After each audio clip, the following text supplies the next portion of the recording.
Welcome to Suresh the best foundation academy. గత సెషన్లో మనం మే అనే స్ట్రక్చర్ని తీసుకొని దానికి సంబంధించిన పాజిటివ్ సెంటెన్స్ని ఎలా ఫ్రేమ్ చేయాలి, నెగిటివ్ సెంటెన్స్ని ఎలా ఫ్రేమ్ చేయాలి, పాజిటివ్ ఇంటరాగేటివ్ సెంటెన్స్ని ఎలా ఫ్రేమ్ చేయాలని అక్కడ చర్చించాము. ఈ సెషన్లో నెగిటివ్ ఇంటరాగేటివ్ సెంటెన్స్ని ఎలా ఫ్రేమ్ చేయాలి, దానికి కావాల్సిన ఫార్ములా ఏంటి అనేది ఈ సెషన్లో చర్చిద్దాం. రైట్, ఇక్కడ మే అనే స్ట్రక్చర్ తీసుకుంటున్నాం. రైట్, ఇది పాజిటివ్లో ఉంది. మే ప్లస్ నాట్, అప్పుడు ఏమవుతుంది, మనకి మే నాట్గా చెప్పవచ్చు. మే నాట్ అంటాం, మే నాట్ అని వస్తుంది. లేదా షార్ట్ ఫామ్స్ అయితే మెయిన్ అంటాం, అంటే ఒక పని జరగకపోవచ్చు అని అర్థం వస్తుంది. అదే ప్రశ్నిస్తే ఒక పని జరగకపోవచ్చా, ఇలా ఒక క్వశ్చన్ అనేది అవుతుంది. దాన్ని అలాంటి వాక్యాలు తయారు చేయడానికి ఫార్ములా ఏందో చూద్దాం. Frame for negative interrogative sentence. Frame for negative interrogative sentence గురించి చూద్దాం. మరి దీనికి కావాల్సిన ఫార్ములా ఏంటి, దీనికి కావాల్సిన ఫార్ములా ఏంటో చూద్దాం. ఫార్ములా ఏంటంటే మే నాట్ అనొచ్చు, లేదా main plus subject plus V1 plus ఆబ్జెక్ట్గా తీసుకుంటా ఉన్నాడు. Main plus subject plus V1 plus object. ఏది ఒక వాక్యం తీసుకోండి. నేను చెప్పకపోవచ్చా, ఇలా ఉంటుంది వాక్యం. ఈ వాక్యాన్ని ఇంగ్లీష్లో రాయాలంటే ఫార్ములా ప్రకారం రాయాలి కాబట్టి ఇందులో ఏది ముందు రావాలి, మే నాట్ ఉంది కాబట్టి మెయిన్ ప్లస్ నేను చెప్పకపోవచ్చా, ఇందులో స్ట్రక్చర్ ఏంటిది, మే నాట్ వచ్చేసింది. నేను చెప్పకపోవచ్చా, ఇందులో సబ్జెక్ట్ ఏంది, ఐ. May not I. చెప్పకపోవచ్చా, అందులోనే వెర్బింది tell. May not I tell. చెప్పకపోవచ్చా అంటే మే నాట్ ఐ టెల్ అన్నాడు. నేను ఇక్కడ ఒక సబ్జెక్ట్ తీసుకుంటాను. నేను చెప్పకపోవచ్చా, మెయిన్ ఐ టెల్. నేను దానిని చెప్పకపోవచ్చా, ఇలా ఉంది. ఇందులో ఫార్ములా ప్రకారం రావాల్సింది మే నాట్ అనే స్ట్రక్చర్ వస్తుంది. మే నాట్ సబ్జెక్ట్ ఏంది ఐ. May not I.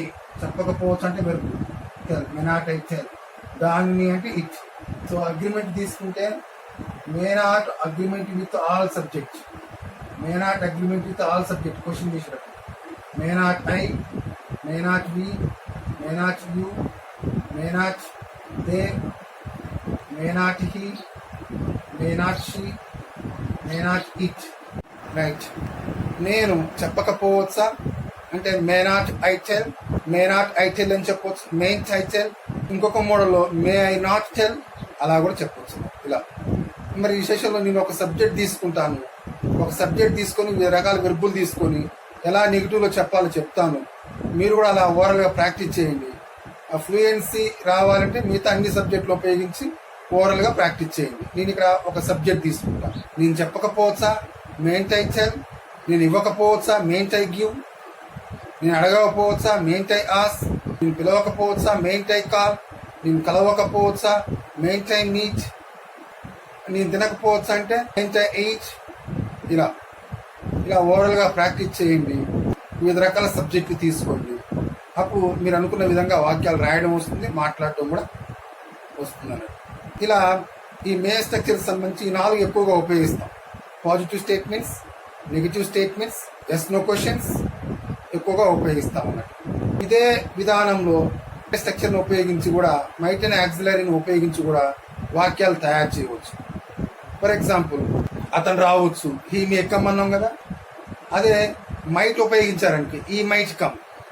మే కంటే కొద్దిగా తక్కువ పాసిబిలిటీని మైట్ తెలియజేస్తుంది. కాబట్టి ఇప్పటి వరకు మనం ఫ్రేమ్ చేసుకున్న ఫార్ములాలో సబ్జెక్ట్ ప్లస్ మే ప్లస్ V1 ప్లస్ ఆబ్జెక్ట్ అని వాక్యాలు తయారు చేశారు కదా. అలాగే ఆ మే స్థానంలో మైట్ నుంచి పాజిటివ్ సెంటెన్స్ ఫ్రేమ్ చేయండి, నెగిటివ్ సెంటెన్స్ ఫ్రేమ్ చేయండి, ఎస్ నో క్వశ్చన్స్ ఫ్రేమ్ చేయండి.